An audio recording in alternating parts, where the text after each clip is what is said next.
Hey guys, in this video we're gonna talk about how you can fix controller not working on Fortnite PC. But before we begin, don't forget to hit the subscribe button. Alright, so let's get started. Start by opening the Fortnite side panel. Then open the menu, select settings.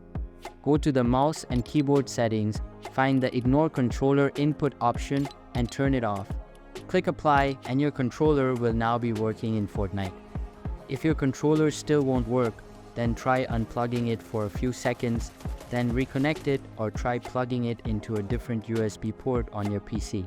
If you're using the controller wirelessly, then I highly recommend plugging it into your PC instead, as it will give the best performance.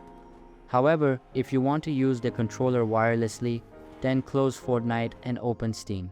Click Steam on the top menu, then open the settings, select controller from the side, then enable the support option for your controller type. I also recommend turning off support for other controllers to prevent any issues. You may need to set it to enabled in games without support or enabled. Relaunch Fortnite and test your controller. It may take a few moments. Your controller will now be working in Fortnite.